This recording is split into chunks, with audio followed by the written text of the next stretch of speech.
ikaw ang magsasabi. Kaya mo tulad isang taglaw sa gitna ng bagyo. Isigaw mo sa hangin, tumindig at magsilbi. Liwanag, liwanag sa dilim. Harapin mo, magiting ang bagong awitin. Ikaw ang liwanag sa dilim. Oh, hey! Oh, hey! Oh, hey! Oh. Uno, dos, tres! Sa baybayin ng ating bansang sinilangan, diwa'y pumapailan lang. Sa bawat luha, pumapatak-patak, mga titik ay bumabalikwas, na parang hinatakatak. Salaysay ng kasaysayan, himig ng langit tahimik, humihigaw-higaw sa kasalunan, nagsasalaysay ng mga kaganapan, sa mga taludod, binibigkas at nagpupumiglas sa dapat na nakaraan. Dum dum dum, dum dum dum, dum dum dum. Bayang sinilangan, sila'y pa rin ang puso. Mga Pilipino naghihirap sa mga kamay ng banyagang mapang-abuso. Kulturang Pilipinago! Di lang pinalitan, kundi ito'y dahan-dahang tinalikuran at biglang naglaho.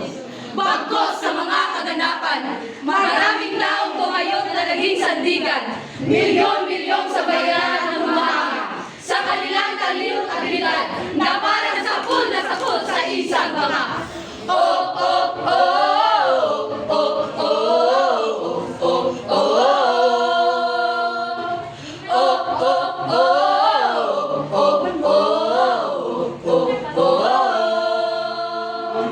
Sa bawat tula at awit, kwento ng puso'y gumagalot. mga pangarap at pangamba, Sa mga salita'y nakahiyat at ang pag-ibig at bigati, sa bawat salmo ay sumasalamin. sa hilig ng mga salita, ligaya at buhay magkakasalubong ng walang kasalisan. Mula sa mga lamat ng sinaunang panahon hanggang sa mga kwentong pumupukaw sa ating damdamin. Ang mga bayani at mandirigma sa mga talatay pilit bayang inaahon. Sa bawat linya ng buhay, tatahan sila, isina sa puso, tinigimkim. Tinig ng mga makata, na hit. Sa bawat titig, mga suliranin, mga pangarap ay maihambintig. Mga salita ay parang espada sumusugpo sa iniral na kadiliman. Ang pag-asa ay pumuputok sa bawat hakbang tungo sa kinabukasan.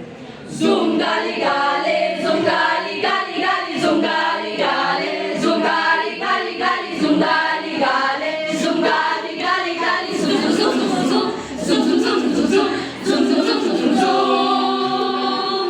Isa, dalawa, tatlo, nagsisitagbuhan mukhang isang magmamahal itututungaw.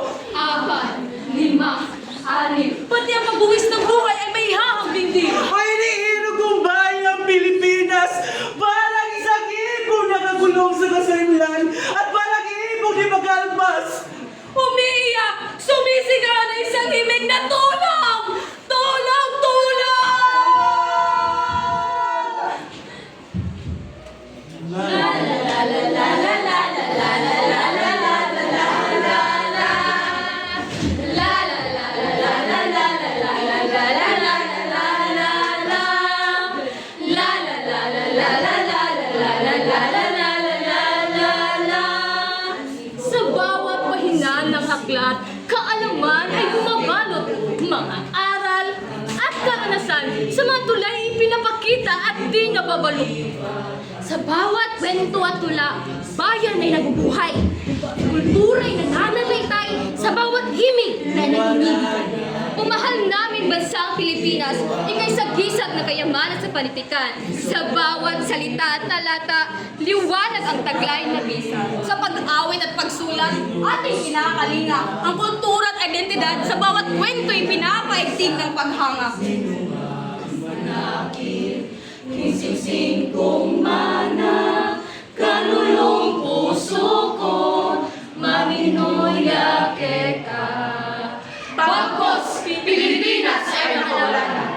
Bayang sinilangan, nagsisimbahan na. Tradisyon, kultura, pamilya,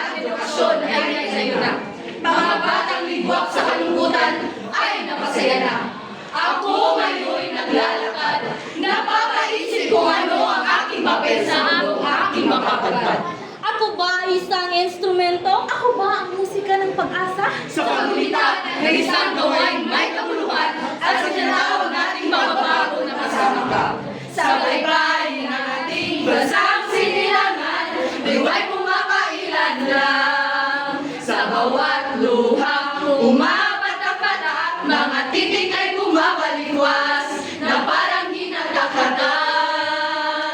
Sa laysay ng kasaysayan, himig ng lahing tahimik, humihiyaw-hiyaw sa kasarinlan. Nagsasalaysay ng mga kaganapan sa mga taludtod, binibigkas at nagpupulila sa tapat na nakaraan. O mahal naming bansang Pilipinas, ika'y sagisag ng